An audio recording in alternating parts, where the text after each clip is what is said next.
dalam acara Webinar Nasional tahap kedua hari ini tanggal 25 dari 2021, mana peserta webinar asal dari Sabang sampai Merauke.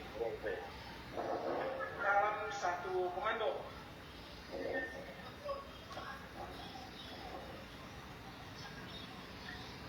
Masuk pada sesi berikut,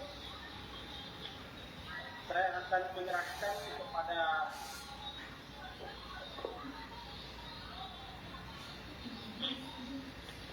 panitia untuk memulai mengabsen kehadiran kita, dan absen akan diserahkan kepada seluruh peserta melalui chat untuk menjaga keamanan dan ketertiban agar seluruh peserta ketik kehadirannya melalui chat. Kita akan memasuki pada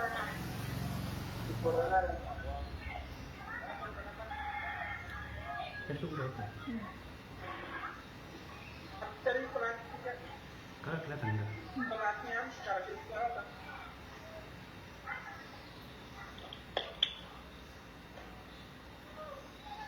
oleh Ketua Umum Bapak Patar Sihotan SHMH dengan tema antara lain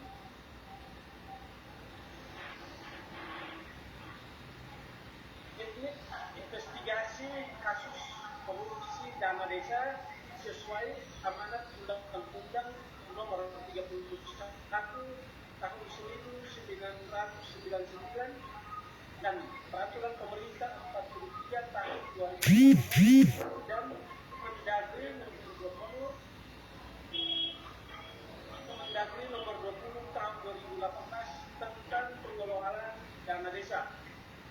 Tema kedua, studi kasus putusan pengadilan korupsi dana desa dengan nomor 44-B-Sus-TPK dan PLK. Seluruh peserta harap menyiapkan alat tulis atau alat perekam.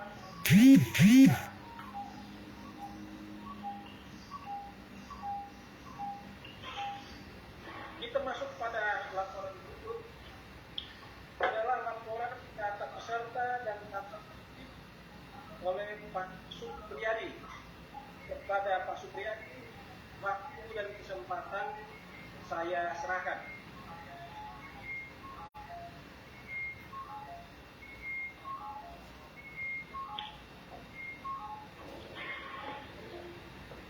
Oleh Pak Supriyadi, baik. Sedengar suara saya, Pak? Mohon izin bisa dengar suaranya? Bisa. Ya, lanjut, Pak. Terima kasih ya. Assalamualaikum warahmatullahi wabarakatuh. Selamat sore peserta untuk kita semua. Oke ya, saya coba bantu dengan moderator yang ini demi kelancaran dan ketertiban dan ketentraman kita selama mengikuti proses webinar nanti. Ya. Nah, ini ada beberapa tata tertib. Nah, kemudian ini semestinya memang kemarin dari share ya di grup. Nah, yang pertama berkenaan waktu mungkin sudah ya masuk semua. Dan kemudian nama ya, kita berharap nama yang pengguna itu ya belum nama asli sendiri, bukan nama perangkat atau nama institusi, tapi tadi saya lihat ada berapa juga ada nama perangkat juga ya. Nah, kemudian pakaian ya ada pakaian rapi dan sopan semuanya. Nah, kemudian soal ya suara tadi ya kita mengharapkan supaya setiap peserta mematikan suara atau mikrofon ya selalu berlangsung. Nah, kemudian nanti ya untuk teknis mengajukan pertanyaan nanti kita harapkan kepada ya setiap peserta silakan diketik di kolom komentar ya dengan formatnya ketik tanya, kemudian menulis nama, kemudian asal instansi, kemudian tulis pertanyaannya secara ringkas. Nah,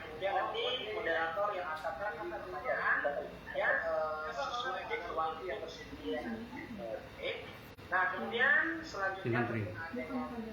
sertifikat akan diberikan kepada peserta yang mengikuti acara ini dari awal sampai akhir. Jadi tidak cukup hanya sekedar mendaftarkan saja, tetapi juga perlu berpartisipasi dengan maksimal mengikuti kegiatan ini dari awal sampai akhir.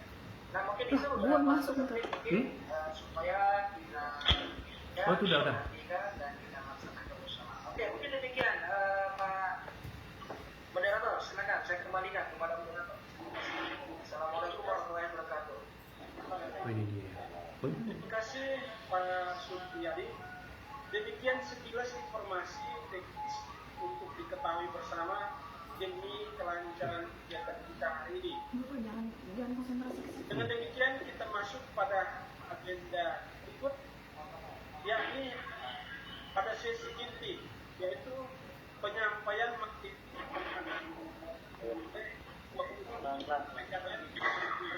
Indonesia Bapak Fatar Suhotan SHMA. Waktu dan kesempatan kami berikan Bapak Ketua. Yang Pak Haji, nggak ada penyanyi Pak Haji. Pak Haji nggak ada ya, Pak Haji? Pak Haji Toto? Pak Haji Toto nggak ada? Pak Haji nanti ambil Kesimpulan atau Haji itu udah. Pak Haji Toto katanya mau ngambil lagi. Apa perkenalan?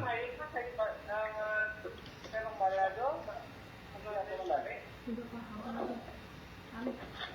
Oke, lanjut aja ya. Pak Haji, ini Pak Haji, Pak Haji. Ayo Pak Haji.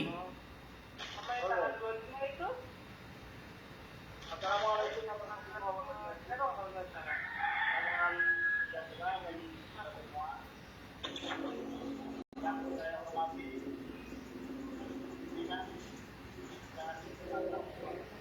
Hadir.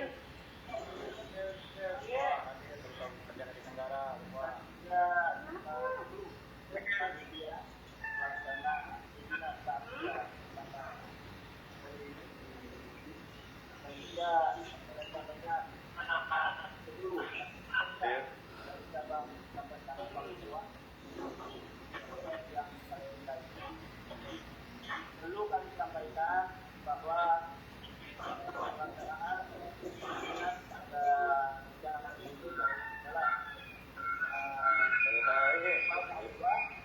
kami digunakan oleh komandan pemantau bawang negara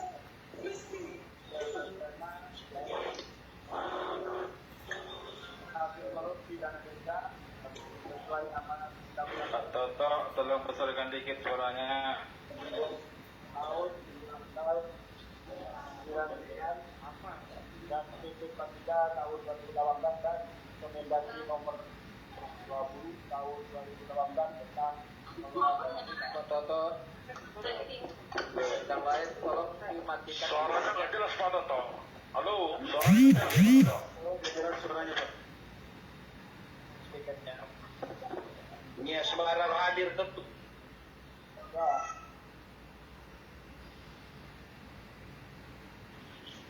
Lanjut Pak Toto. Belum aku selalu lihat ini nih. Pak Toto lanjut.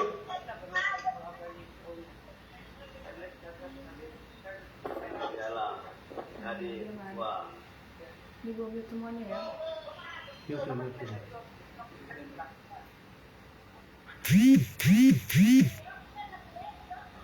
Hadir. Oke, sekarang Bapak ambil lagi.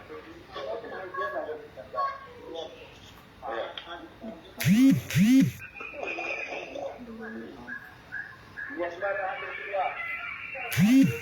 Ketua. Lihat Pak. Oke, udah Bapak ambil lagi. Oke, sambil lagi ya Pak Haji Toto ya. Saya anggap selesai ya. Assalamualaikum warahmatullahi wabarakatuh. Mana ini? Udah. Salam sejahtera buat kita, selamat siang. Yang saya hormati, yang saya cintai, semua tim pemantau keuangan negara maupun relawan pemantau keuangan negara. Yang saya cintai juga sahabat-sahabatku, teman-temanku sebangsa dan setanah air, mulai dari Sabang sampai Merauke, Tanah Papua, yang saya hormati dan saya cintai. Perkenalkan, nama saya Fatar Siotang, SHMH, sebagai Ketua Umum Pemantau Keuangan Negara. Pada hari ini kita bersama-sama ingin bersama-sama belajar, melatih, dan mempelajari tentang bagaimana investigasi tindak pidana korupsi dana desa. Kenapa ini kita ambil sebagai tema pada pertemuan pada hari ini? Itu adalah karena banyaknya laporan atau keluhan daripada masyarakat yang diberikan kepada kita dalam inilah pemantau keuangan negara. Gimana suaranya? Coba cek dulu. Cek dulu. Buka dulu semua. Ya. Coba tanya. Saya mau tanya, suara saya jelas Pak? Suara saya jelas ya? Suara saya jelas Pak ya? Apa katanya? Ya? Oke, kita udah masuk. Jelas, pakai.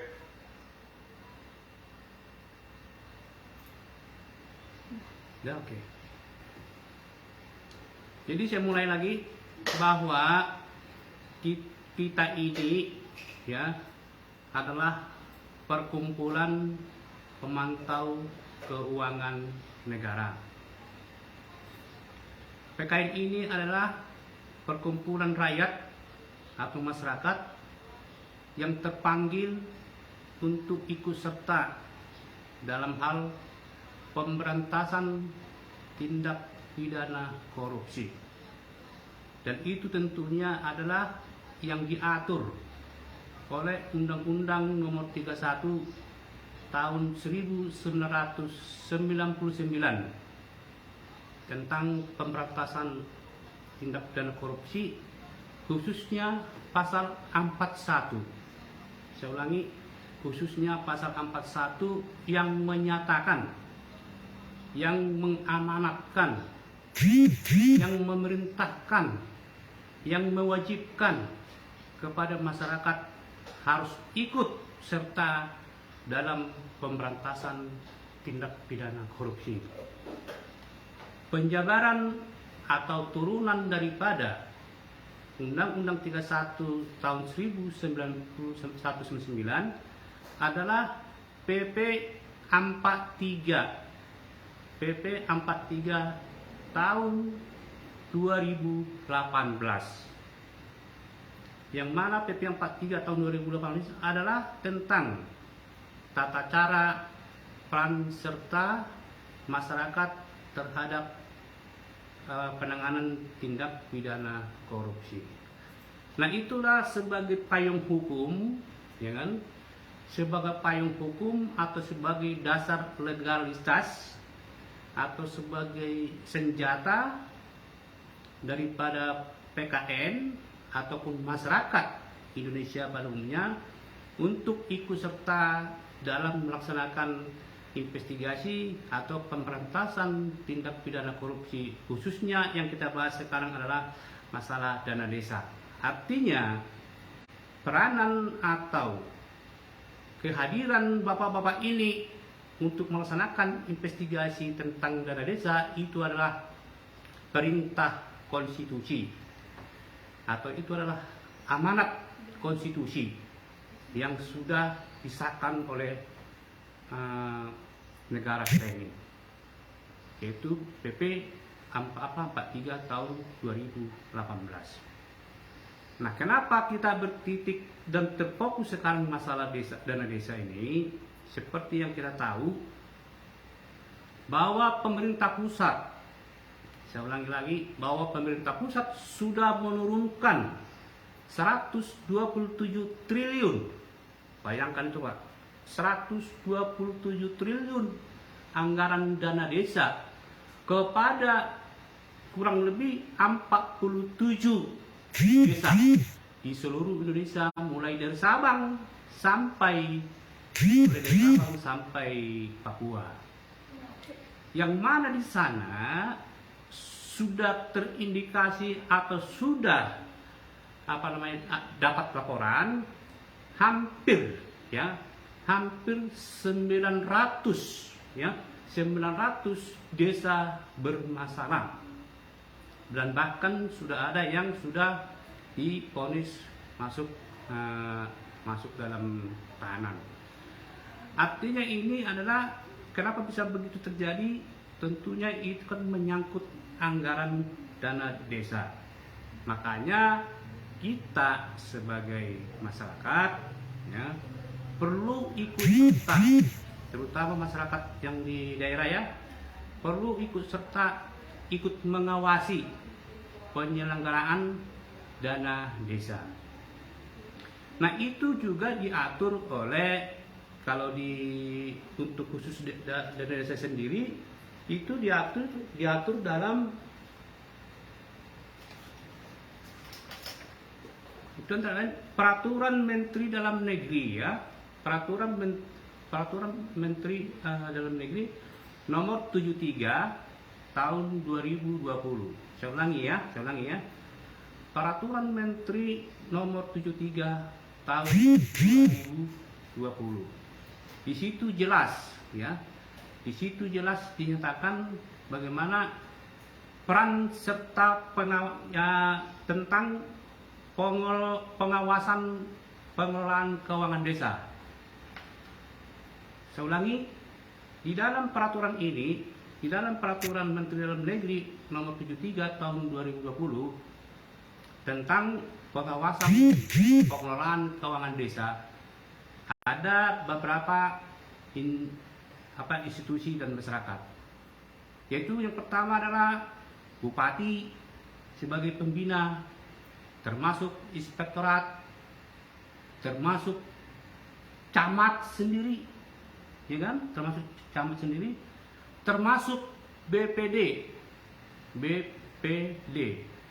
Badan Perwakilan Desa, termasuk masyarakat itu diberikan hak untuk mengawasi penggunaan dana desa.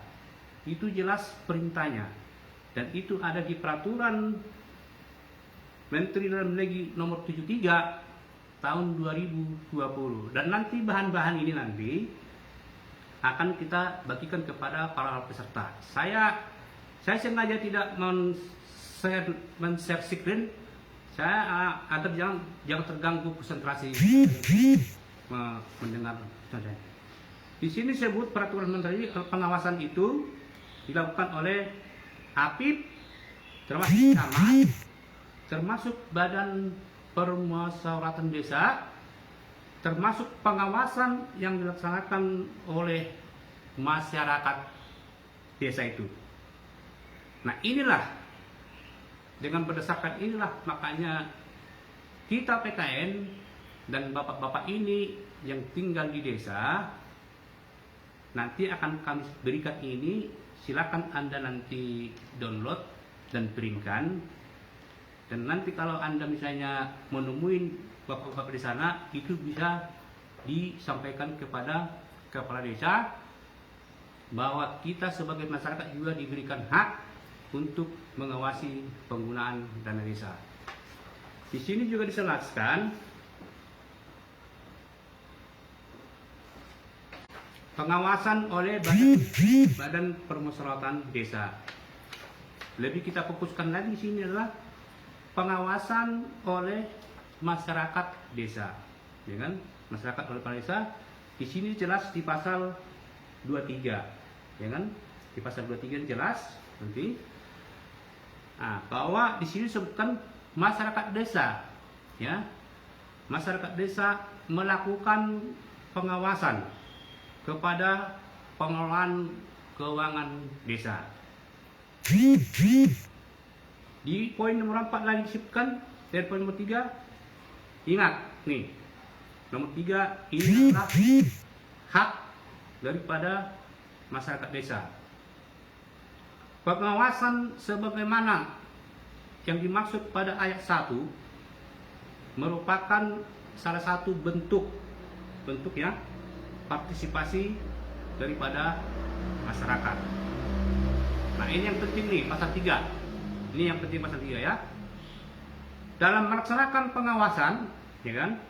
Dalam hal melaksanakan pengawasan sebagaimana dimaksud oleh ayat 2, masyarakat desa berhak meminta, ya, berhak meminta dan mendapatkan informasi dari pemerintah desa. Apa itu informasi itu? Meliputi antara lain APBD desa. Artinya APBD desa itu berhak Anda minta ya. Yang nomor B-nya pelaksanaan kegiatan, ini Anda berhak meminta ya. Pelaksanaan kegiatan anggaran dan tim yang melaksanakan kegiatan antara lain realisasi APBD desa, termasuk realisasi kegiatan dan kegiatan yang dilaksanakan dan atau belum dilaksanakan. Inilah tentunya adalah dalam hal kita mengawasi pelaksanaan pengawasan desa. Tentunya di dalam kita melaksanakan pengawasan desa, tentunya kan kita akan mendapatkan informasi-informasi atau ada mungkin kecurangan atau penyimpangan dana desa tersebut.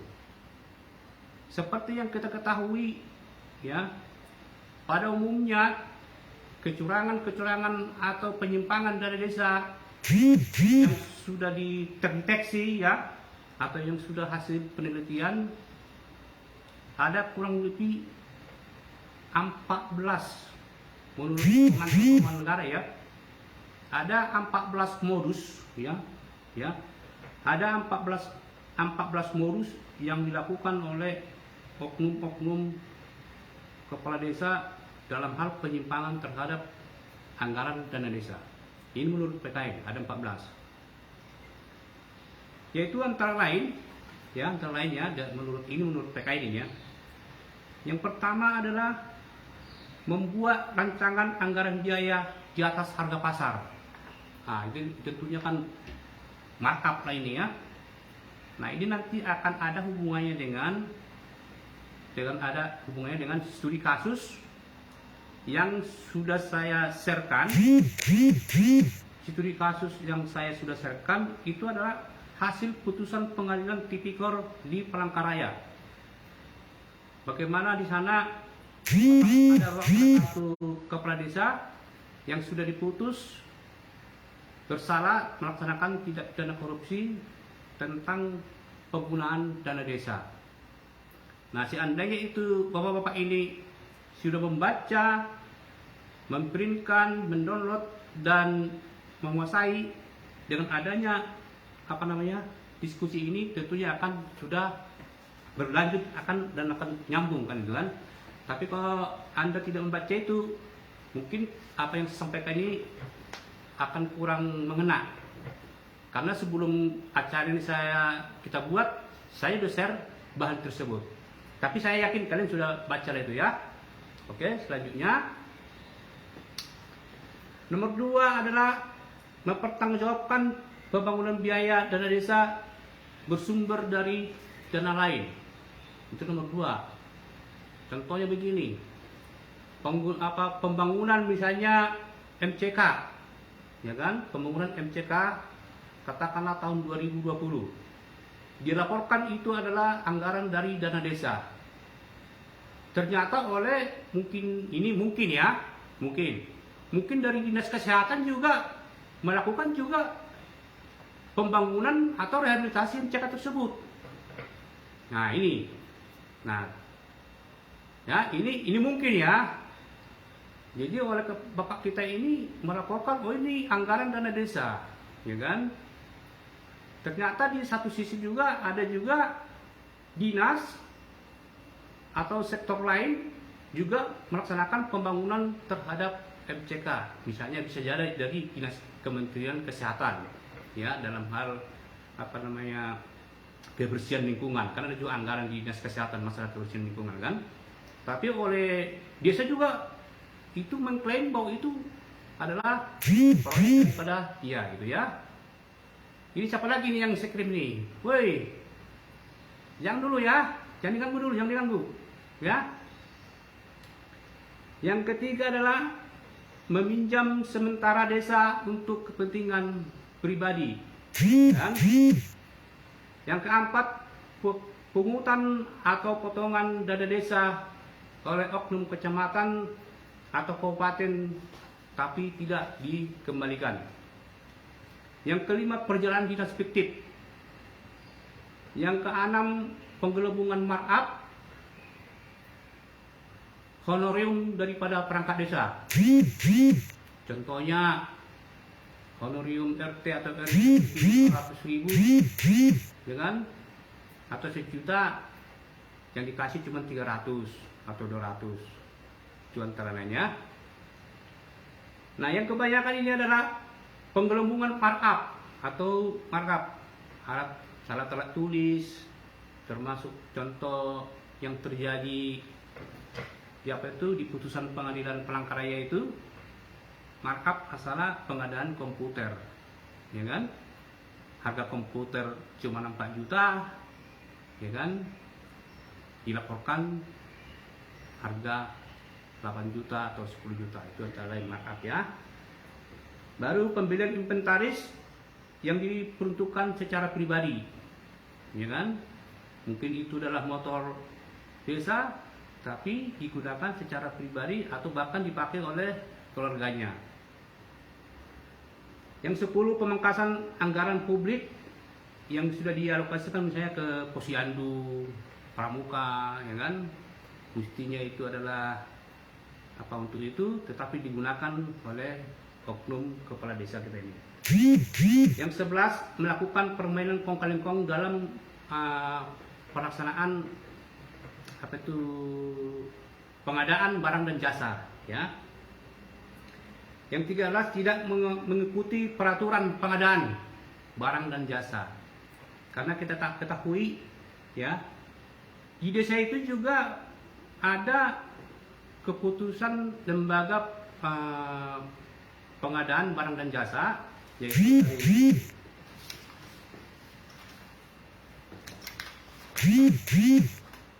yaitu lembaga kebijakan pengadaan dan barang dan jasa. Di sini ada bagaimana cara-cara pengadaan di desa. Nah, itu banyak yang mestinya itu adalah sekretaris desa berperan, tetapi banyak dimonopoli oleh oknum-oknum kepala desa kita ini. Jadi tidak sesuai dengan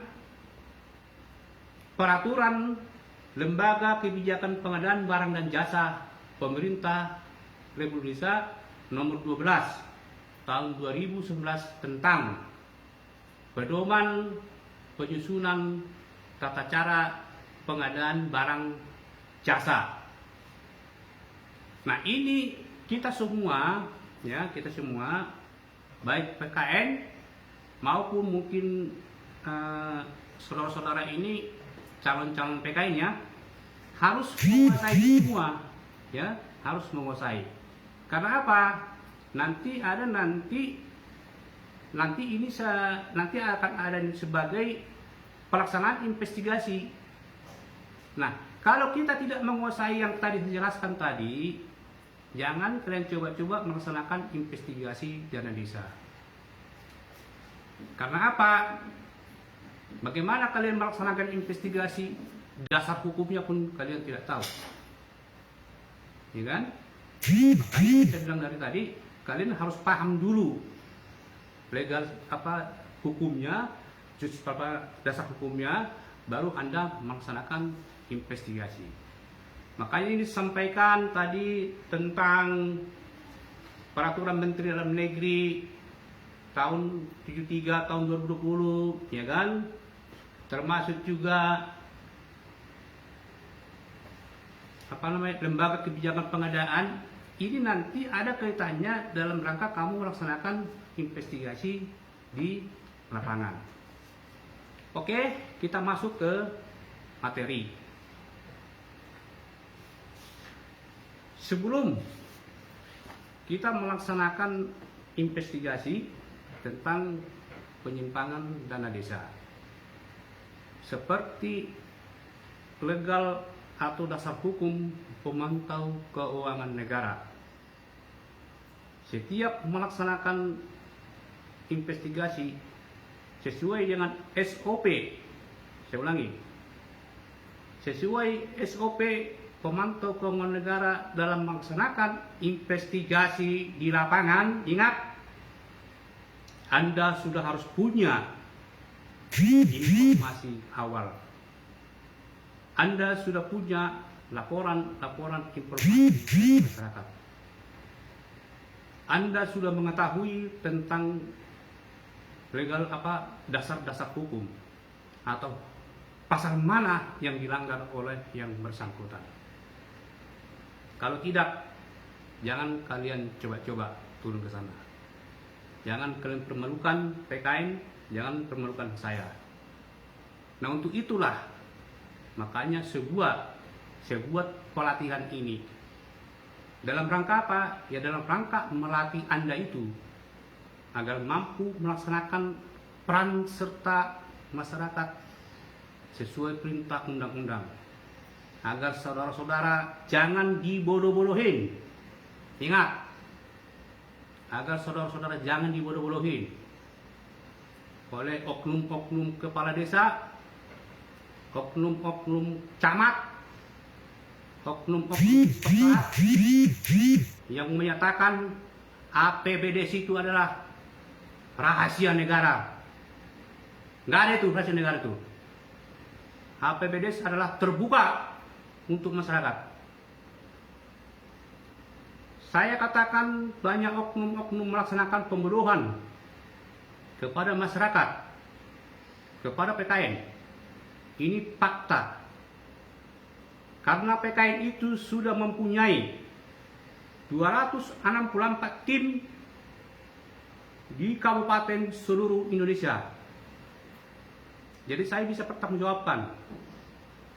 Setiap tim PKN di kabupaten yang melaksanakan permintaan informasi publik kepada kepala desa tentang APBDes, tentang laporan pertanggungjawaban APBDes, semua ditolak dengan alasan itu rahasia negara, dengan alasan itu dilarang oleh inspektorat, dengan alasan itu dilarang oleh bupati.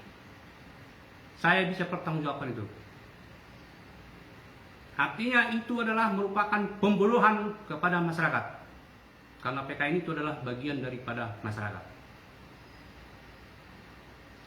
Sehingga yang seharusnya menurut Undang-Undang Nomor 6 Tahun 2014 tentang desa, kalau tidak salah pasal 87 pasal 8 itu, di situ juga diperintahkan bahwa penggunaan anggaran desa itu terbuka untuk masyarakat. Belum lagi Peraturan Menteri Dalam Negeri Nomor 20 Tahun 2018, kalian catat. Catat ya. Biar kalian jangan mau dibodoh-bodohin. Jelas di Peraturan Kementerian Dalam Negeri Nomor 20 Tahun 2018 jelas dinyatakan di situ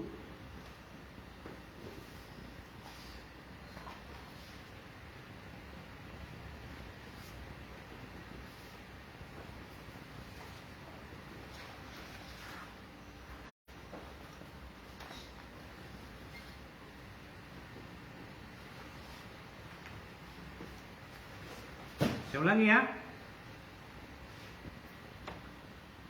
PP 43 tahun 2018 jelas dinyatakan di situ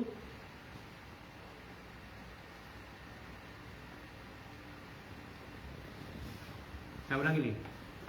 Bahwa APBDes itu sama laporan pertanggungjawaban daripada pres itu adalah diketahui oleh masyarakat. Karena dia sudah berbentuk peraturan desa. Peraturan desa. APBDes itu sudah bentuk peraturan desa. Yang mana? Jadi kalau kalian mungkin dapat peraturan desa, di bawah itu ditulis disebutkan demikianlah peraturan desa ini dibuat. Ya, ingat. Demikianlah peraturan desa ini dibuat dan untuk diketahui oleh masyarakat. Itu jelas di peraturan desa itu, jelas ada kata-kata itu. Nah, kalau kalian tidak mengerti, maka kalian jadi objek dibodoh-bodohin. Sehingga kalau kalian minta APBDes ke kepala desa atau laporan pertanggungjawab kepala desa, disebutlah itu rahasia negara, itu sudah diperiksa, yang berhak meminta itu adalah hanya sekretariat. Jangan ngantar tepung. Oke.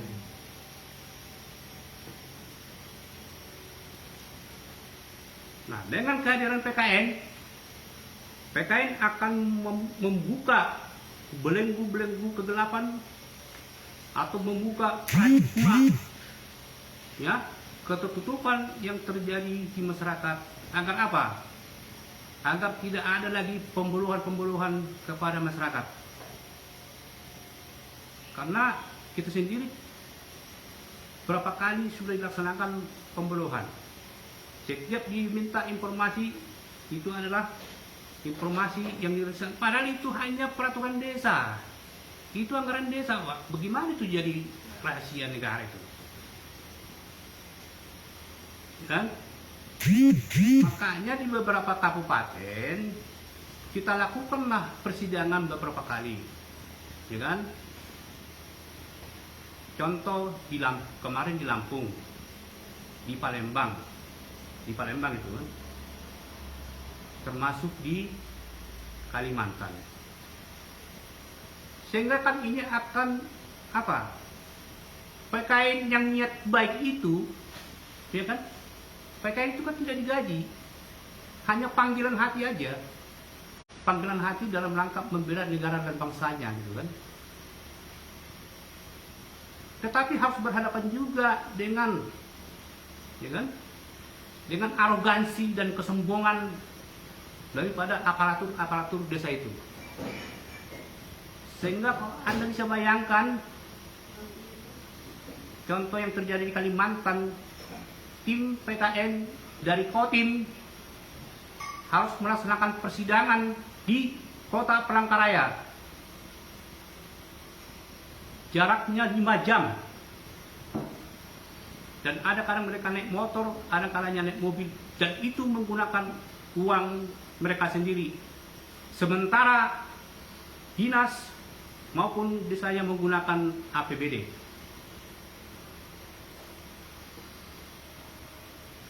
Hanya untuk apa? Hanya untuk mendapatkan APBD tadi. Yang notabene itu sudah terbuka untuk umum.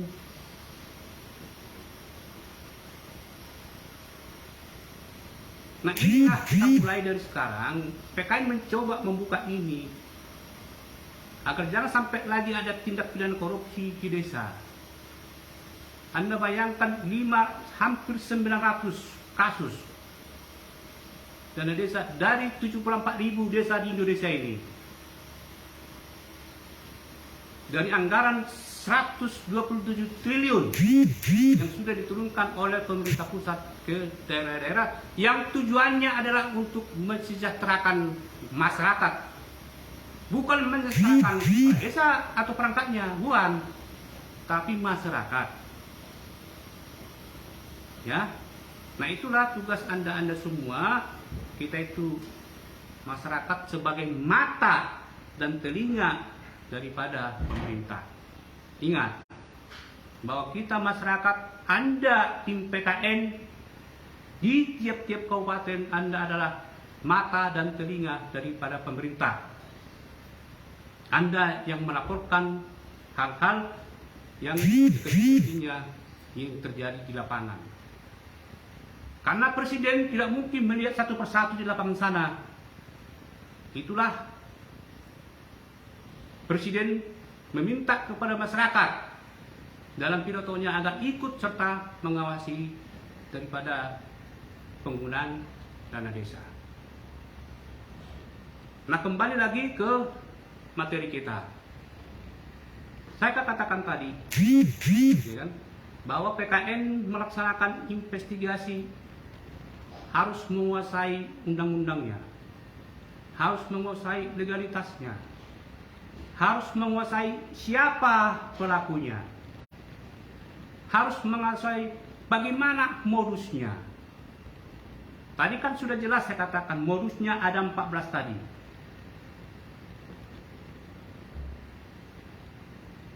Dan harus punya informasi awal. Jangan coba-coba turun ke lapangan kamu tidak membawa dokumen APBDes, LP, jangan kau coba-coba. Sehingga kamu dibodoh-bodohin. Sehingga kamu ada negatif thinking oleh kepala desa terhadap Anda. Dikatakan Anda nanti, oh ini minta uang kecil ini. Saya nggak mau. Tetapi Anda tentunya turun ke kampung, ke desa-desa, sudah harus membawa informasi awal. Apa itu informasi awal? Minimal Anda sudah pegang APBDes. Bagaimana Anda melaksanakan investigasi lapangan Anda pun tidak pegang APBDes? Bagaimana Anda turun ke lapangan Anda tidak memegang LPJ APBDes? Pertanyaan. Iya, Pak Ketua. Kami sudah turun ke lapangan meminta LPBDes tapi tidak dikasih. Kan gitu kan? Itu kan pertanyaan. Nah, itulah yang Anda harus PKN lakukan. Makanya kita gunakanlah lembaga PKN kita ini sebagai wadah atau sebagai legal standing untuk meminta informasi tadi. Jadi Anda tinggal menghubungi pusat agar pusat membuat surat kepada kepala desa tersebut agar diberikan itu APBDes sama laporan pertanggungjawaban APBDes, termasuk BUMDes, termasuk aset-aset desa. Nah, kalau Anda sudah pegang itu, ya kan? Anda sudah pegang itu, baru Anda turun ke lapangan untuk apa? Untuk melaksanakan pengumpulan data, ya kan? Pengumpulan data atau pengumpulan keterangan-keterangan yang berkaitan dengan apa yang Anda curigai. Ya kan? Jadi jangan sampai Anda ke lapangan itu tidak mempunyai yang saya kembalikan tadi, informasi awal tadi. Nah, tentunya dalam hal Anda melaksanakan informasi lapangan, di sana kan perlu ada teknik, ya kan? Teknik dan taktik tentang investigasi. Seperti Anda kita ketahui bahwa investigasi itu adalah untuk mencari atau yang ada kaitannya dengan tindak pidana korupsi. Tentunya Anda harus membuat perencanaan dulu, ya kan? Jadi jangan begitu Anda mendengar, woi tim PKN, di sana Anda korupsi, langsung buru-buru, langsung berangkat ke lapangan tanpa membawa berkas, tanpa mempelajari. Itu adalah tidak sesuai dengan SOP PKN. Karena PKN itu melaksanakan investigasi, katakan tadi, ada SOP-nya, ada perencanaan. Ingat, PKN itu setiap melaksanakan kegiatan dan melaksanakan operasional, ada perencanaan, ada pelaksanaan, ada penilaian, analisis, ada pelaporan. Setelah Anda laporkan, kirim ke pusat bikin laporannya, bikin telahan stafnya, baru tanda tangan, baru kirim ke tim lapangan, baru kalian antar ke Polres atau Kajari. Saya ulangi lagi, sebelum Anda turun ke lapangan dalam melaksanakan investigasi sesuai dengan teknik dan taktik investigasi, Anda harus melaksanakan perencanaan. Karena ada teori mengatakan, teori Sun Tzu, panglima perang Cina, ya kan? Ingat ya, catat. Ini teori ahli perang Cina ini mengatakan perencanaan yang matang, ya, perencanaan yang matang adalah keberhasilan perang 50%. Bayangkan itu. Dengan perencanaanmu yang matang itu, Anda sudah akan menang di dalam pertempuran. Oh, kami ini bukan bertempur ini, kita ini bertempur ini. Kita melawan penjajah ini. Penjajahnya apa? Penjajah dalam wujud korupsi. Karena apa? Karena korupsi ini adalah bagian atau salah satu faktor yang membuat kemiskinan di Indonesia ini, yang membuat tingkat pengangguran di Indonesia. Siapa lagi nih yang main-main ini? Woi, Galaxy, jangan main-main ya.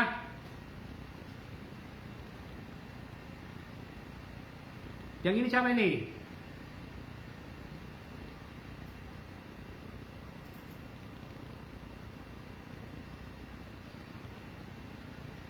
Matikan dulu deh. Kohos. Kohos. Kohos. Kohos. Ini siapa nih?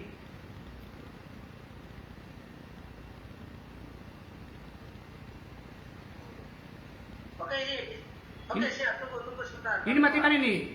Bila perlu, Oke. gini. Oke, siap. Ini kita Mengganggu aja kerjanya. Delete aja, delete. Iya, tunggu sebentar. Yang kita cari dulu, Pak Ketua. Nah, delete. Saya lanjutkan ya. Kita melaksanakan tahap awal. Itu adanya petunjuk awal, termasuk pembentukan hipotesa, ya kan? Pembentukan hipotesa ini maksudnya gini. Jadi kita buat suatu pertanyaan, apakah benar? Terima kasih ya. Oke, siap. Lanjut Pak Ketua, lanjut. Apakah kohos itu tolong dipantau ya? Iya. Jadi saya konsentrasi ini aja ngasih materi. Oke, siap. Lanjut. Jadi kita membuat hipotesis, termasuk menentukan hukum-hukum atau dasar yang dilanggar oleh oknum-oknum kepala desa tersebut. Nah, kita membuat perencanaan itu. Kira-kira undang-undang apa yang dilanggar? Peraturan apa yang dilanggar? Baru kita lihatlah di perpustakaan. Atau kalian tanyalah di pusat. Peraturan apa yang dilanggar? Setelah itu baru melaksanakan peninjauan ke lokasi, ya kan? Contoh tadi di APBDS tadi bahwa penggunaan pembangunan fisik MCK ini misalnya 100 juta itu ada di APBDS. Lihat di LPJ pelaksanaan APBDS tadi. Berapa di LPJD-nya? Apakah 100% realisasinya yang 100 tadi? Kalau itu 100% pelaksanaan realisasi yang tadi, berarti pegang laporan APBDS tadi. Inilah yang Anda bawa ke lapangan. Nah, tentunya nanti di LPBS itu kan ada RAB, rencana anggaran biaya dan volume pekerjaan. Nah, di situ di data itu nanti akan ada berapa meter. Contoh jalan apa tuh? Jalan perbaikan jalan itu. Berapa lebarnya? Berapa ketinggiannya? Sementara mungkin di volumenya jalan dibangun 100 meter. Lebar 2 meter. Ketinggian 15 cm. Inilah tugas saudara ke lapangan. Cek, ukur. Bawa itu meteran. Ukur di sana. Sesuai nggak antara APBDes sama LAPBDes sama fakta lapangan? Nah, kalau ini tidak kamu pegang, ini tidak kamu pegang, kamu turun ke lapangan mau ngapain di sana? Makanya saya tidak mau PKN dibodoh-bodohin. Saya tidak mau kalian kerja sia-sia. Sehingga nanti laporan kalian di Polres atau di Kejari sana dimasukin di tong sampah. Karena apa? Laporanmu tidak jelas. Nah, untuk itulah PKN datang untuk mengedukasi, untuk membuat masyarakat itu pintar, untuk membuat masyarakat itu mampu untuk melaksanakan perintah PP 43 tahun 2014 tentang prasenta masyarakat terhadap tindak pidana korupsi.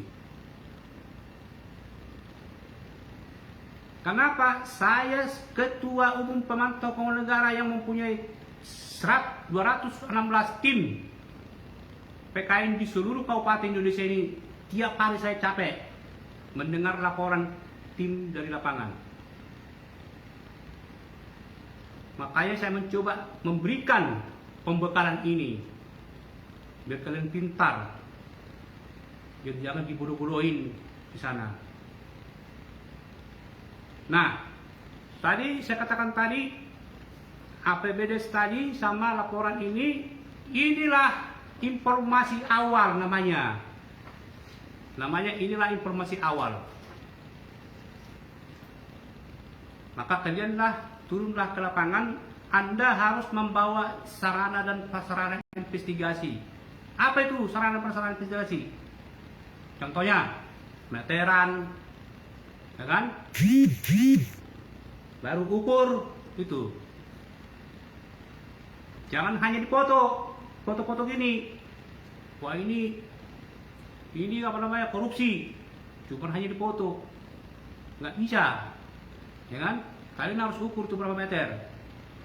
Karena tadi kan di laporan pertanggungjawabannya dibikin 100 meter kan? Cek, ada nggak 100 meter? Jangan-jangan misalnya 50 meter atau 60 meter. Ya kan? Nah, itulah nanti yang menjadi dugaan korupsi. Karena tidak kesesuaian antara laporan pertanggungjawaban dengan fakta lapangan. Contoh di laporan 100 meter. Kalian ukur di lapangan cuma 80. Berarti kerugian negara 20 meter. Ya kan? Itulah nanti yang kalian laporkan ke pusat. Nanti pusat yang membuat telan statnya, ya, dan membuat laporannya yang akan kita buat ke Kajari, ke Polres atau ke Inspektorat atau kepada Bupati atau kepada kepala desa tersebut, bisa sampaikan. Kita ingatkan kepala desa itu, kita ingatkan, Anda sudah melaksanakan penyimpangan. Ingatkan kepala desanya. Kalau masih bandal, baru laporkan ke penyidikan. Nah, sekarang yang jadi masalah buat kita, terutama PKN ini kan, kita inilah yang sering menjadi hambatan buat kita, ya, biar kalian tahu persis.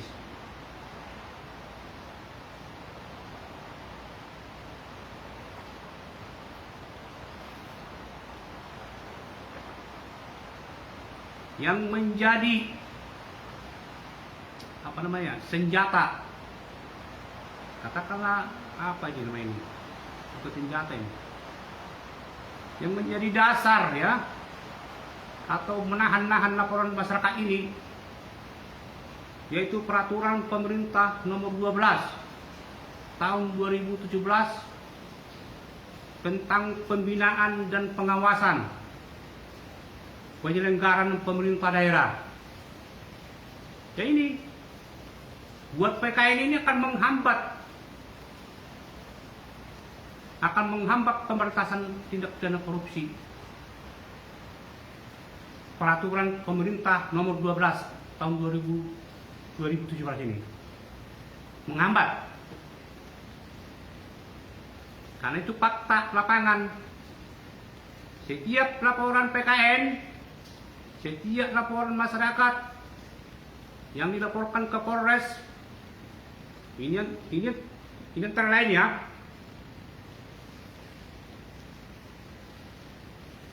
setelah kita laporkan dan kita laksanakan klarifikasi, apa kata kawan-kawan dari Polres? Wah, sedang kami kirim ke inspektorat. Hanya kejari, sedang di inspektorat, karena kami terikat dengan PP 12 tahun 2017 tentang pembinaan dan pengawasan penyelenggara pemerintah daerah. Tapi kita juga jangan mau juga di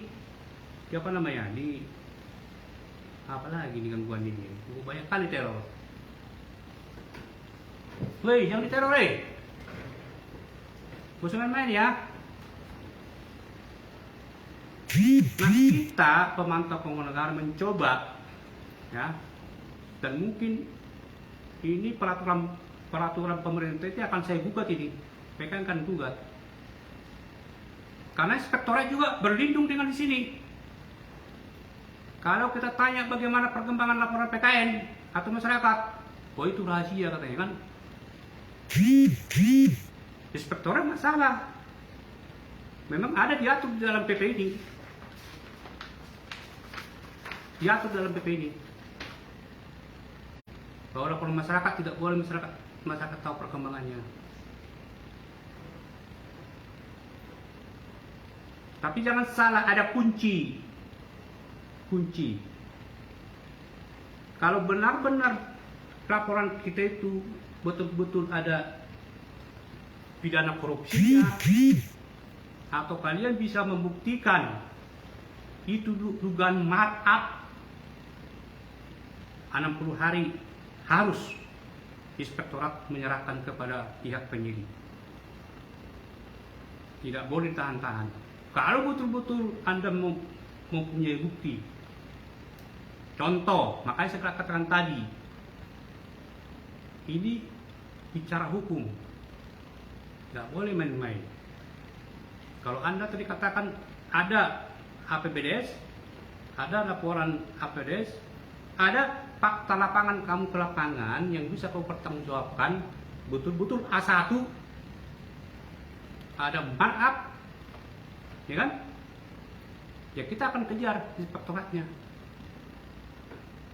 Jangan sampai inspektorat menahan-nahan, itu sudah ada sudah indikasi korupsi, masih ditahan-tahan dengan berdalil atau berlindung di PP 12 tahun 2017 ini, bahwa LHP-nya itu masyarakat tidak boleh tahu karena itu rahasia. Nah, mereka berlindung di sini, sehingga masyarakatnya yang menganggap aja jadinya. Nah, ini kan PKN mencoba nanti melakukan menggugat ini nanti PP ini. Gangguan lagi ya? Ayo, ganggu terus. Ganggu terus ya. Di PP ini juga ada di PP tentang pembinaan dan pengawasan penyelenggaraan pemerintah daerah. Di sini juga diberikan wewenang kepada masyarakat. Ya. Diberikan juga wewenang kepada masyarakat untuk melaksanakan pengawasan terhadap tindak pidana korupsi, ya, yaitu di PP 12 tahun 2017. Nah, kembali lagi yang kembali tadi, kenapa kita harus mendapatkan APBD, termasuk laporan pertanggungjawaban, termasuk bukti lapangan, ya kan? Itu kita harus melaksanakan perintah dan amanat daripada PP 43 tahun 2018 tentang tata cara peran serta masyarakat. Karena di sana disebutkan, ya, ingat, catat, disebutkan bahwa masyarakat itu siapa? PKN, ya kita semua.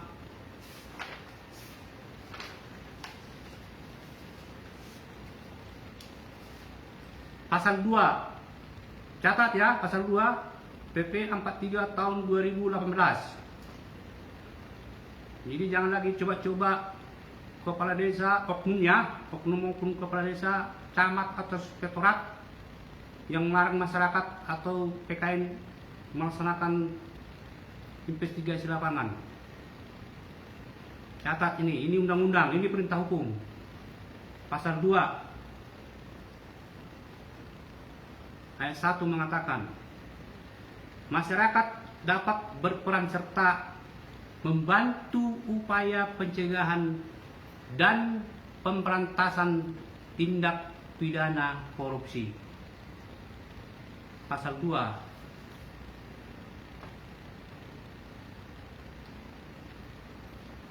Halo. Tolong jangan diganggu ya, Halo. Co-host. Pasal 2. Ayat A. Peran serta masyarakat dimaksud 1. Hak mencari. Nah ini. Hak mencari. Hak mencari itulah yang Anda laksanakan investigasi itu. Melaksanakan investigasi, hak mencari. Investigasi. Investigasi itu artinya sama investigasi artinya ya mencari itu. Hak mencari, memperoleh. Nah, memperoleh itulah memperoleh APBDes dan laporan APBDes. Itu berhak kamu mendapatkan itu. Baru memberikan informasi adanya dugaan telah terjadi tindak pidana korupsi. Jadi sama dengan doktrin PKN itu, ya, kalau kalian tahu kan doktrin PKN kan? Doktrin PKN itu cari, temukan, laporkan. Itu ada dasar hukumnya, tidak asal kita buat itu. Doktrin PKN itu dasarnya adalah dari peraturan pemerintah nomor 43 tahun 2018 tentang hak-hak daripada masyarakat, mencari, memperoleh, melaporkan. Ya, itulah artinya perlu adanya laporan informasi tadi. Karena apa? Ini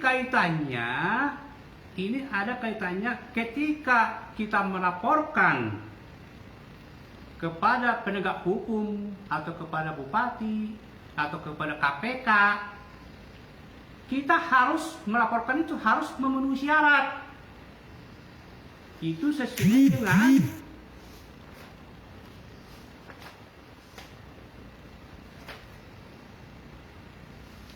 dengan pasal 11.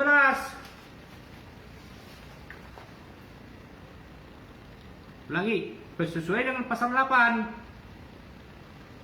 Laporan dugaan tindak pidana korupsi harus memenuhi.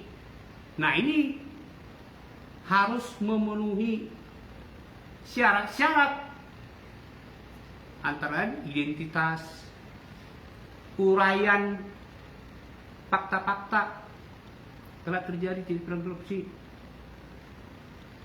Baru di sini bukti atau dokumen pendukung. Bukti awal tadi, itulah yang tadi bukti awal.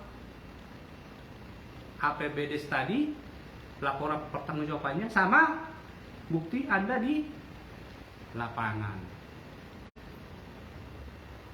Setelah itu baru kalian kirimlah ke pusatlah yang membuat telaan stafnya atau kajian hukumnya dan membuat konstruksi hukumnya sesuai dengan 5W 1H,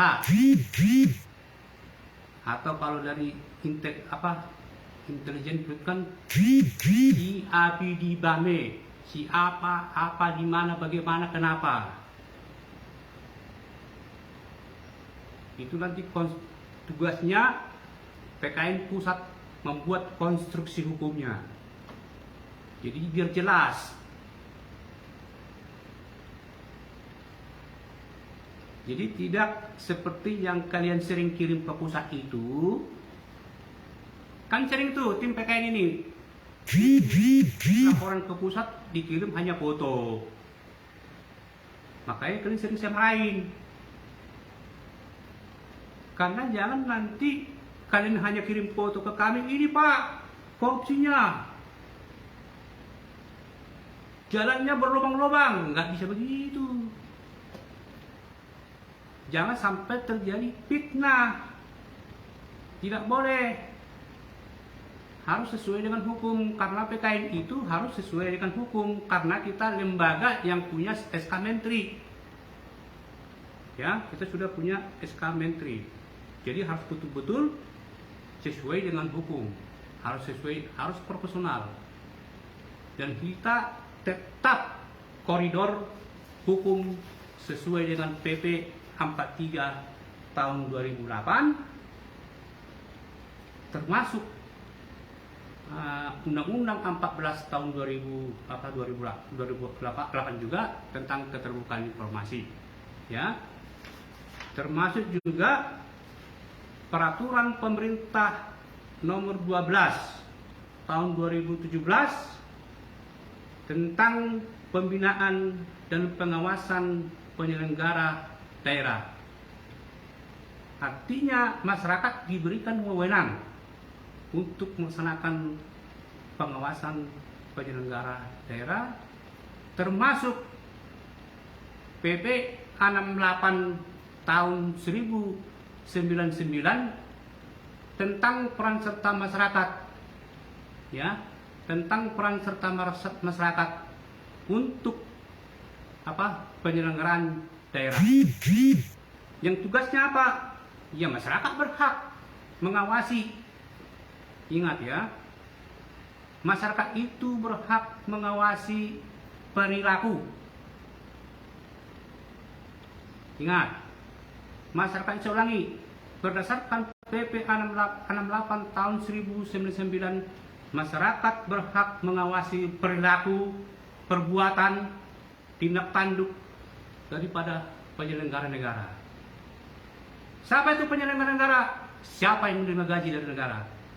Anda berhak mengawasi sesuai dengan amanat dan peraturan atau perintah umum PP 68 tahun 1099,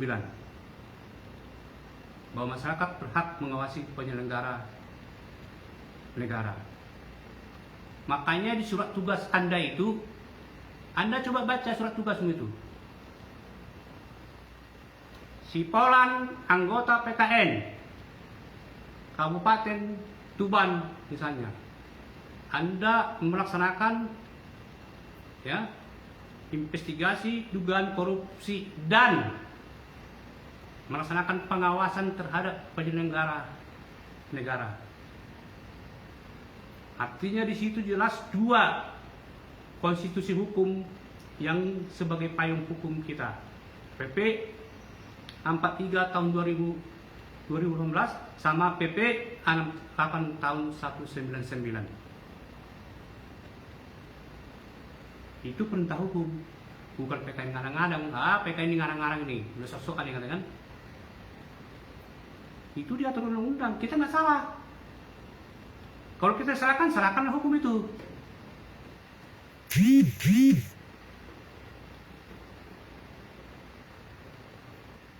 Selanjutnya tadi saya katakan, ketika Anda sudah mendapatkan informasi itu, kalian laporkanlah ke pusat melalui email atau melalui WhatsApp. Nanti PKN pusatlah yang akan melaksanakan telahan statnya dan konstruksi hukumnya. Untuk apa? Untuk memenuhi unsur-unsur tindak pidana korupsi itu. Karena unsur-unsur tindak pidana korupsi harus kita penuhi. Contoh pasal 2 Undang-Undang 31 tahun 99. Barang siapa? Jelas. Berarti harus ada unsur barang siapa. Di dalam konteks dana desa ini, siapa barang siapa ini? Ya oknum kepala desa itu, oknum kaur-kaurnya, oknum orang ketiga.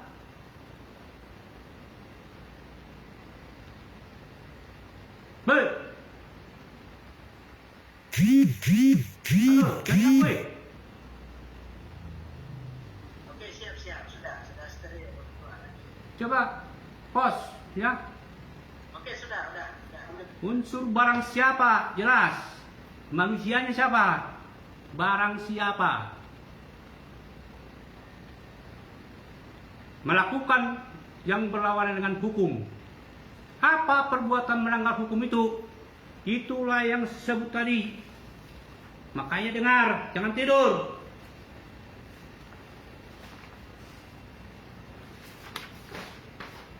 (14) Modus korupsi dana desa. Inilah unsur-unsur melanggar hukum. Ini nanti akan saya kasih sama kalian. Menguntungkan dirinya, yang menguntungkan diri atau korporasi. Itulah tadi, jalan mestinya 100 meter sesuai laporan, yang dibuat cuman 80 meter. Laptop harganya 4 juta, dilaporkan 8 juta, berarti kerugian negara 2 juta. Kali berapa komputer? Sehingga yang dia itulah yang menguntungkan dirinya dan merugikan keuangan negara. Nah, unsur ini harus diketahui oleh kita sebagai masyarakat, apalagi sebagai anggota PKN. Sebab kalau tidak, nanti begitu kita laporkan ke Kejari atau Kapolres, wah ini tidak memenuhi apa ini? Tidak memenuhi apa? Sesuai dengan PP 43. Nggak salah mereka. Karena apa ya? Sesuai dengan PP 43 ini memang disebut. Setiap laporan masyarakat itu harus jelas. Siapa pelapor, identitas jelas. Bagaimana kronologi kejadian harus jelas. Dan apa bukti awalnya harus ada. Tetapi kalau itu sudah ada lengkap, tidak dikerjakan, nah baru kita di atas langit masih ada langit. kita laporkan ke atasannya. Kalau tidak mencoba-coba misalnya melindungi, kita gunakan dengan hukum juga. Kita nggak perlu repot-repot. Undang-undang semua sudah diatur undang-undang. Kalau oknum polisi, kita laporkan ke Propam. Kalau oknum jaksa, kita laporkan ke Jamwas. Kalau oknum inspektorat, ada Inspektorat Dirjen Kementerian Dalam Negeri. Ya, jadi itu yang perlu sampaikan sama tim PKN di sini. Saya jujur aja kasihan saya kadang-kadang kalau mendapat laporan dari kalian.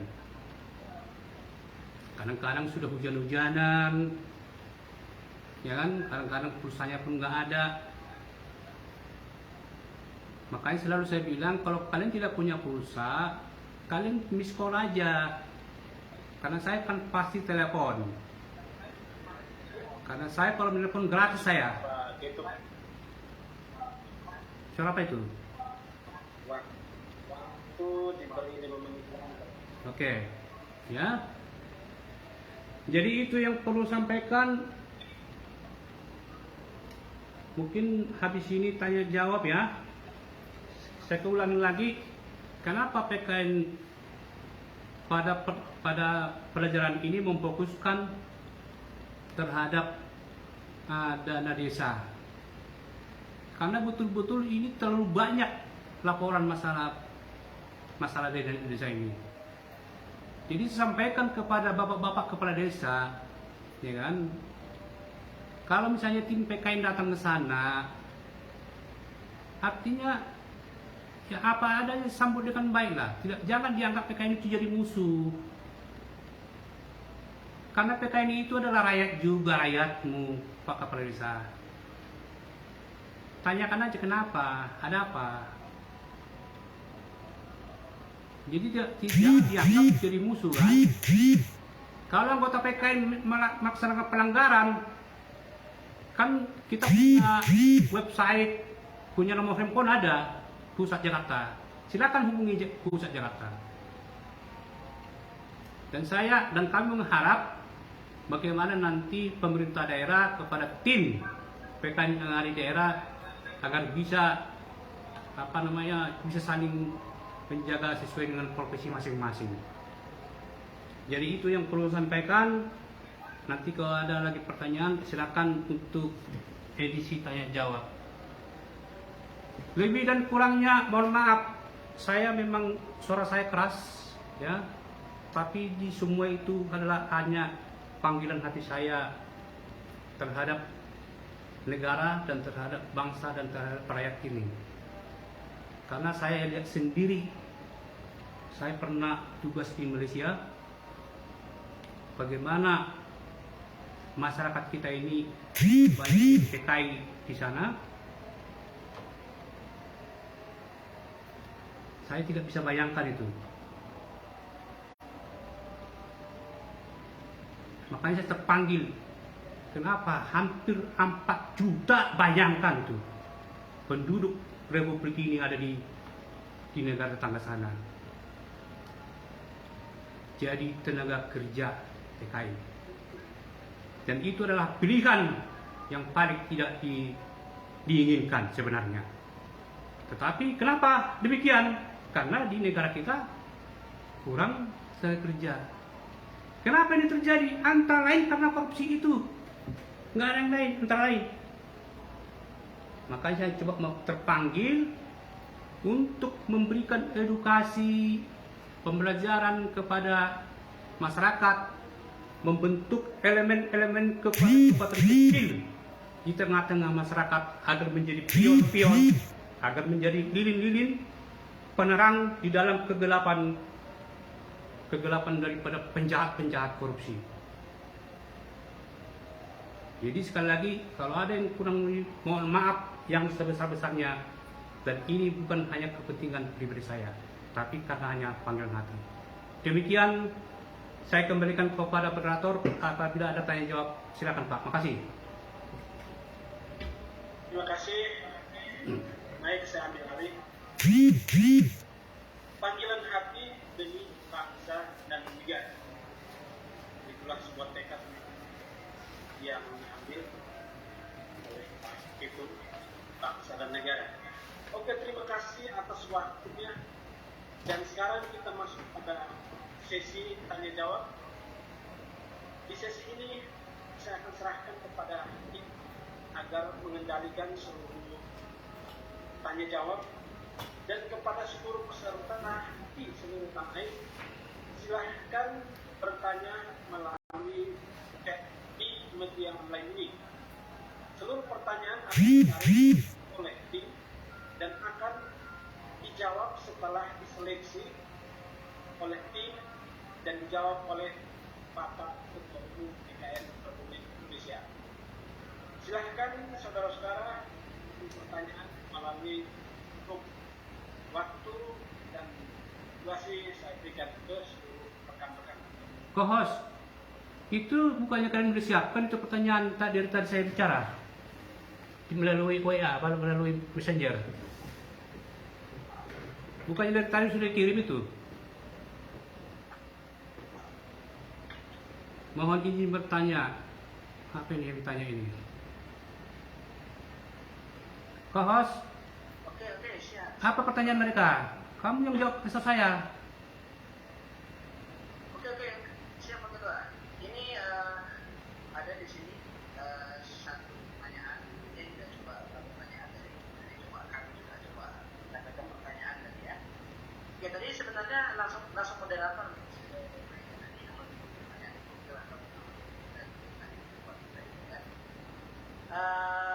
Ini ada satu pertanyaan nih Pak Ketua dari Cak Joy di sini namanya. Nah, pertanyaannya begini Pak Ketua, bagaimana cara mendapatkan informasi tentang dana BUMDes? Nah, mungkin tadi dari uraikan juga, mungkin nanti bisa secara spesifik mungkin sama Pak Ketua. Ya. Oke, itu satu pertanyaannya. Satu-satu aja, satu-satu. Satu-satu. Nah, saya jawab. Tentunya untuk mendapatkan data-data daripada BUMDes, ya tentunya kan di sana kan ada laporan pertanggungjawaban, laporan aset BUMDes itu kan. Karena BUMDes itu merupakan aset desa atau merupakan bagian daripada desa, tentunya yang bertanggung jawab juga harus di desa juga ada laporan pertanggungjawabannya. Tentunya kalian baik-baiklah minta kepada kepala desa, tunjukkanlah surat tugasmu itu, kami dari pemantau keuangan negara. Atau kalau masyarakat biasa, tunjukkanlah KTP-mu itu, saya adalah warga desa ini. Kalau BPD sih udah otomatis pasti dikasih. Nah, pertanyaan, iya Pak Ketum, nggak dikasih sama kepala desa kan gitu kan? Kasih tahulah sama pusat, hubungilah WA kami atau laporkan kepada tim PKN yang ada di kabupatenmu itu. Biar nanti tim PKN kabupaten meminta surat kepada pusat tentang permohonan informasi publik. Baru kita bikin resmi surat informasi publik permintaan resmi kepada kepala desa termasuk kepada direktur BUMDesnya itu. Selama 10 hari tidak dikasih, kita bikin keberatan. Hingga dikasih juga, kita bikin gugatan biar disidangkan di Komisi Informasi. Mudah-mudahan tidak sampai Komisi Informasi. Begitu jawabannya. Lanjut. Apa lagi? Terima kasih Pak Ketua. Oke, tunggu, ini ada yang ini Pak Ketua, saya steril dulu. Oke, sudah.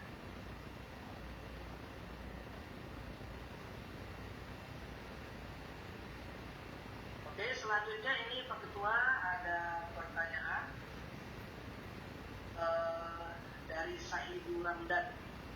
Oke, Pak Sahidul Ramdan, pertanyaannya, kepada siapakah kita bisa koordinasi langsung supaya kita PKN? Oke, ini lain ya, SK ini Pak Ketua ya, untuk mengurus perpanjangan SK. tugas atribut dan lain-lain. Oke, mungkin bisa diberi penjelasan mungkin kedua. Nah, saya ulangi. PKN itu membuat SK pertama itu adalah selama 5 bulan. Setelah perpanjangan, nanti setelah kita lihat bagus, baru kita perpanjang selama setahun. Dan sampai untuk saat ini KTA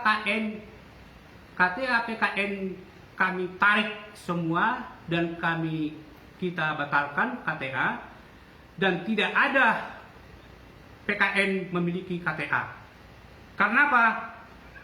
Karena banyaknya pemalsuan. Bayangkan saya harus terima telepon tiap hari 10 kali dari bapak-bapak kepala desa, kepala bagian dinas apa, Pak, PKN. Waduh, capek saya. Sehingga kita ambil kesimpulan tidak ada PKN yang menggunakan KTA, kartu tanda anggota. Semua hanya menggunakan surat tugas yang jelas tanda tangan saya di situ. Karena maaf nih, bikin KTA itu di pinggir jalan 10.000 bisa. Sehingga saya putuskan tidak ada KTA. Kalau mau pakai kompi PKN itu. Jadi biar jelas. Ya. Jadi saya sampaikan, kalau tes kamu sudah melebihi batasnya, Anda bisa meminta secara kolektif tim, jangan perorangan, nggak boleh. Kolektif tim. Minta kepada timmu biar diminta ke pusat melalui humas atau melalui sekretaris. Jangan semuanya melalui umum, ya, humas dan sekretaris, ya. Nanti akan dilayani walaupun mungkin ada keterlambatan, ya orang maklum Pak. Bayangkan aja kita ini 268 kabupaten, jadi antri, ya Pak ya. Tapi semua nanti akan dilayani semua, ya. Dan kenapa PKN tidak ada di provinsi? Karena PKN itu dia hanya ada kantor pusat dan langsung ke tim PKN yang ada di kabupaten kota. Karena PKN tidak mempunyai DPP, DPD, DPC. Semua anggota PKN adalah anggota pusat yang ditugaskan di daerah masing-masing. Jadi jangan ada banyak pertanyaan, Pak, ketua provinsi siapa Pak? Nggak ada itu, ya. Dari pusat langsung ke tim ke lapangan. Kita buat sedemikian rupa PKN itu dinamis, cepat bergeraknya gitu kan. Tidak ada misalnya terlalu banyak bertele-tele. Demikian ya Pak ya, penjelasan saya ya, misalnya SK ya. Silakan Pak. Oke. Ya, lanjut. Terima kasih kepada Pak Ketum ya, semoga bisa berkenan kita semua. Nah, kemudian ini ada satu pertanyaan lagi dari Pak Arham Mulamano ya, dari Kabupaten Lombok Selatan. Nah, ini secara khusus ya bertanya tentang bagaimana upaya kita untuk tindakan pelanggaran markup tadi, ya. Sementara ya setiap daerah itu memiliki standar harga yang berbeda. Nah, itu. Terima kasih. Saya jawab ya. Jadi setiap kabupaten, ya, setiap kabupaten ada namanya peraturan bupati, ya kan? Makanya saya sudah perintahkan kepada tim PKN yang ada di kabupaten. Semenjak saya bentuk tim PKN di kabupaten, selalu saya membuat pemberitahuan kepada Bupati, Kesbangpol, Kajari, Kapolres, dan ketua pengadilan termasuk Dandim. Saya buat pemberitahuan dan permintaan informasi publik tentang APBD.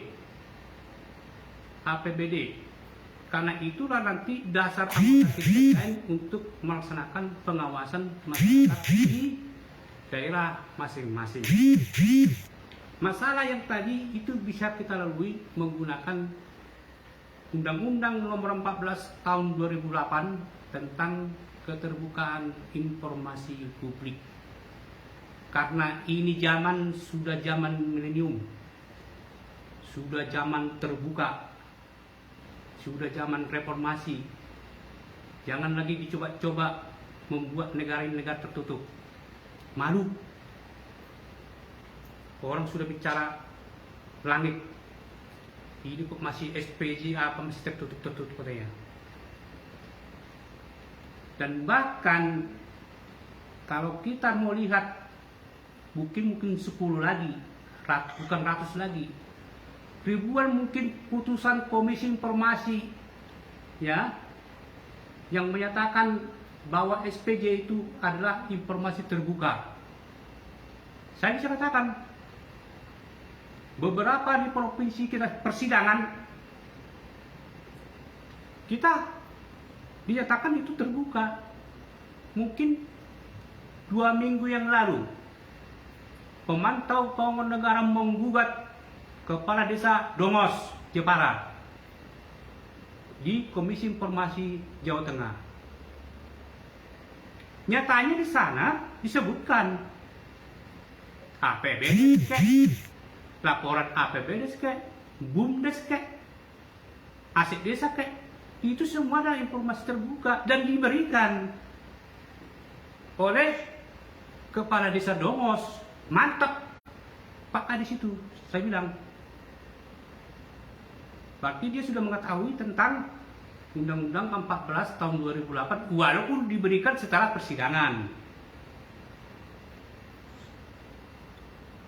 Nah, ini sudah saya share-kan di Facebook. Saya perintahkan semua anggota PKN, ayo ini share-kan biar seluruh masyarakat Indonesia tahu. Biar kepala desa, biar pengurus desa, biar BPD tahu bahwa SPJ, bahwa BUMDes itu adalah informasi terbuka. Artinya hukum mulai dari Sabang sampai Merauke kan satu kan.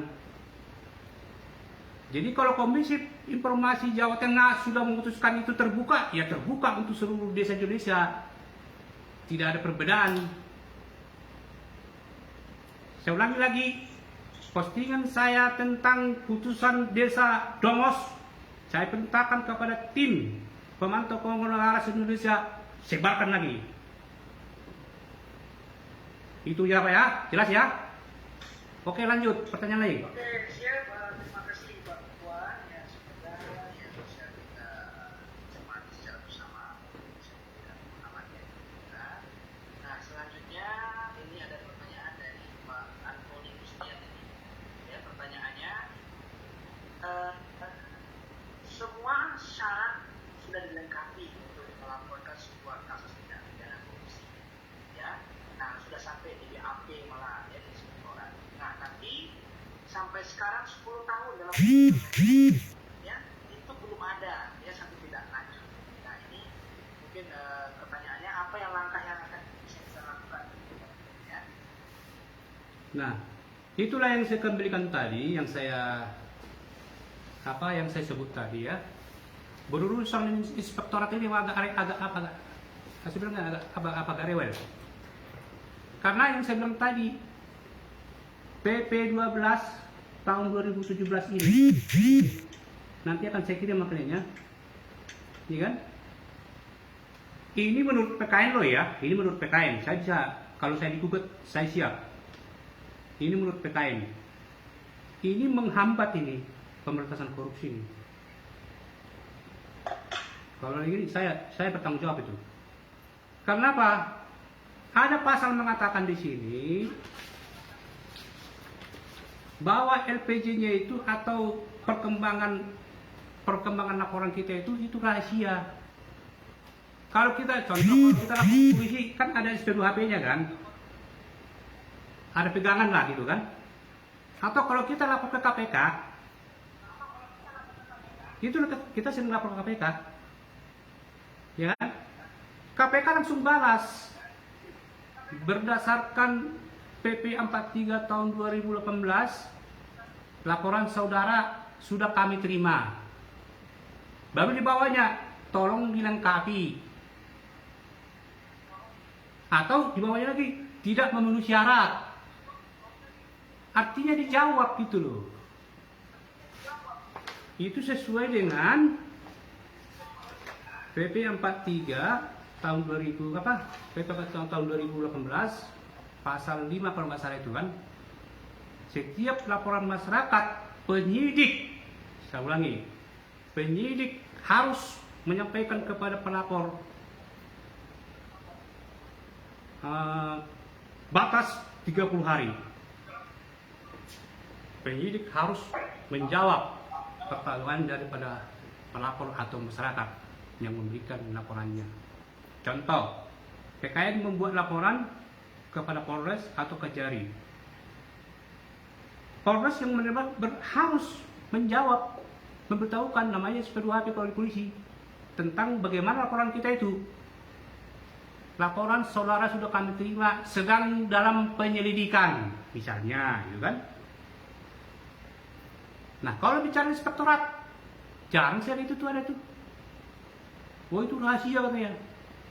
Nah kadang-kadang nggak salah juga inspektorat itu, karena dia sudah diatur oleh ini PP ini. Makanya PP ini PKN mau gugat ini. Ini PKN mau gugat PP ini ke apa sana ke apa mana? Ke komisi judisial sana kan, konstitusi. Karena tidak sesuai dengan roh daripada tujuan daripada reformasi itu tentang pemberantasan tindak pidana korupsi. Sehingga mereka bermain di area abu-abu ini kan, bermain di area abu-abu ini. Polisi bilang, oh sedang di inspektorat. Kali inspektorat itu rahasia negara, wah mentok lah itu. Inspektor lapor.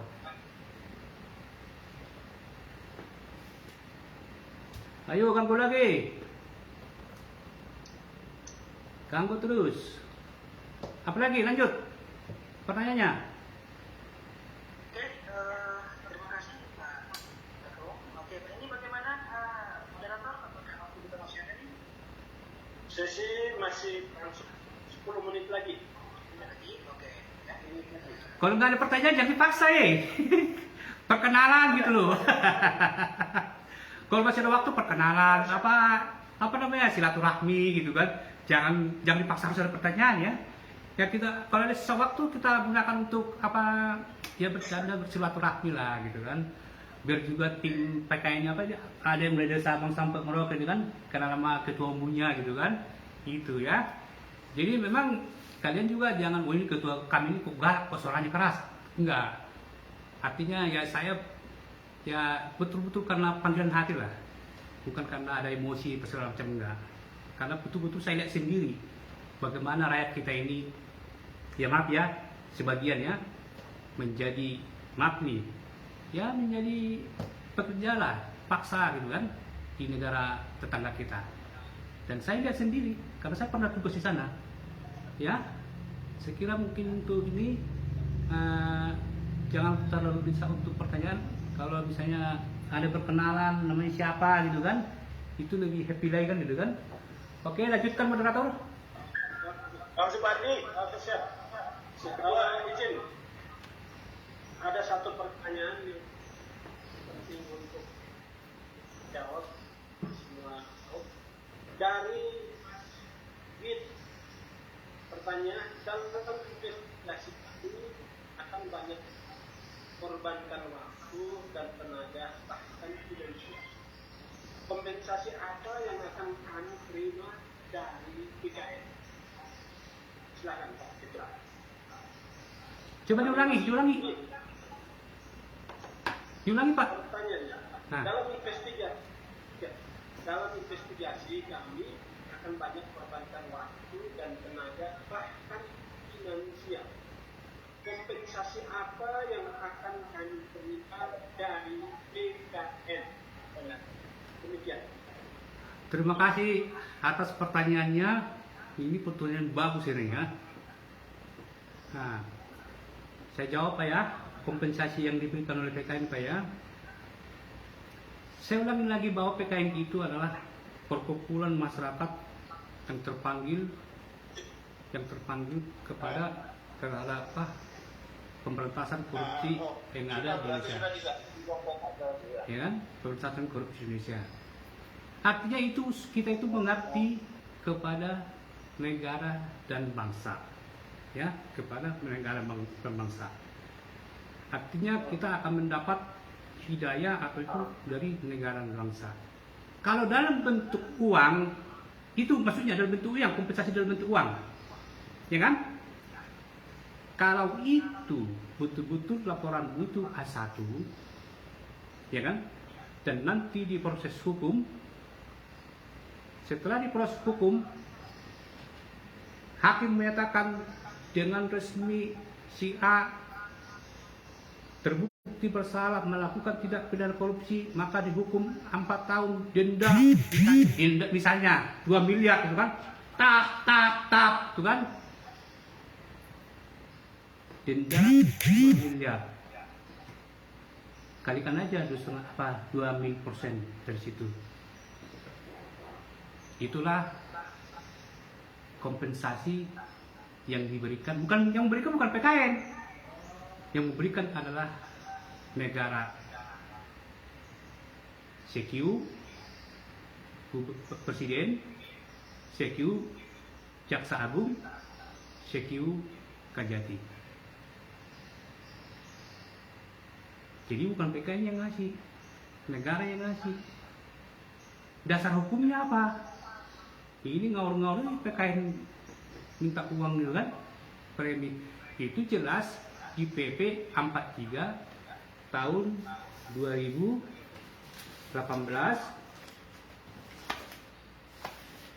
tentang premi uang kan.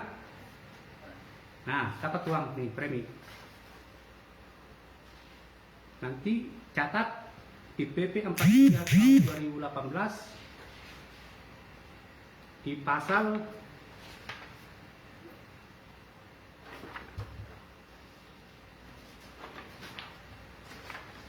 di pasal 12.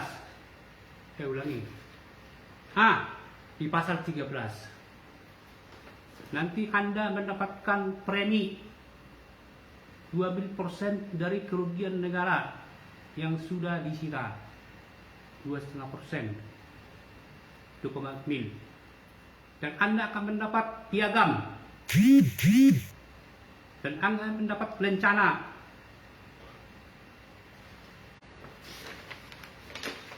Jadi dapatnya bukan dari PKI-nya Pak ya. Itu dapatnya dari negara dan itu resmi ditandatangani oleh Presiden Jokowi. Bukan kata Patar, bukan kata PKN, itu kata negara Republik Indonesia berdasarkan Undang-Undang Nomor 31 Tahun 199 tentang pemberantasan korupsi yang diturunkan menjadi dulu PP 71 tahun 2000 yang sudah diganti menjadi PP 43 tahun 2018. Barang siapa masyarakat pelapor berhasil sampai ingkrah akan mendapat premi, piagam dan lencana penghargaan. Itu jawaban saya. Ya Pak ya? Bisa terjawab Pak ya? Halo Pak, terjawab ya Pak ya? Siapa yang jawab yang naik tadi? Dari kabupaten mana itu? Mantap pertanyaannya.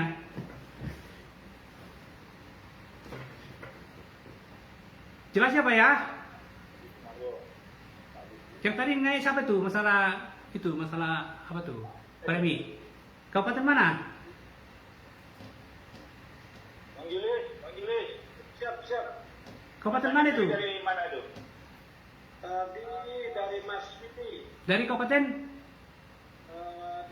Tidak kabupatennya. Oke, lanjut. Pertanyaan mana lagi? Yuk. Ada satu pertanyaan lagi dari Kabupaten TPU oleh termasuk pertanyaannya, ada kejanggalan dari kepala desa atau instansi lain yang sudah lewat masa kepemimpinan. Apakah UKM boleh mengambil data dan menginvestigasi? Artinya kadaluarsa tindak pidana korupsi, kalau nggak salah ini 15 tahun. Artinya kalau si A kepala desa tahun 2017, ya, si A kepala desa tahun 2017, sekarang sudah si B tahun 2001, masih bisa nggak kepala desa si A yang adukan korupsi diinvestigasi? Bisa. Karena kadaluarsa tidak pidana korupsi itu kalau nggak salah 15 tahun kalau nggak salah, atau ya atas 10 tahun 11 tahun lah gitu. Masih bisa Pak, lanjutkan kalau ada indikasi ya. Oke, terima kasih Pak Ketut. Dan sesi tanya jawab kita kali ini telah berakhir. Untuk sementara kita break 5 menit. Mungkin ada kebutuhan pribadi, dipersilahkan. Dan 5 menit terhitung dari sekarang kita akan bertemu lagi masuk pada sesi pengumuman peserta oleh Bapak Sajid. Halo moderator, Ya, saran saya langsung aja lah, langsung umumkan aja cepat. Siap. Langsung sekaligus dengan sesi terakhir setelah pengumuman. Jangan ditutup dulu dong, kenalan dulu saya. Ya, ini masuk sesi terakhir ini pesan penutup oleh Ketua Umum. Sebentar dulu. Sebentar, jangan ke situ dulu. Saya mau nanya dulu. Ini ada saya kira apa? Pak Jumali. Pak Jumali ini dari mana Pak Jumali? Pak Jumali dari mana? Pak Jumali. Ayo bikin itunya apa speakernya? Speakernya dulu Pak Jumali. Pak Jumali dari mana Pak? Hah? Pakai speaker. Speakernya pakai. Ah ya, dari mana Pak Jumali? Pulau Bawean Gresik. Mantap. Bagus, mantap. Lagi sedang mengawal kasus dana desa yang sudah dalam tahap penyidikan.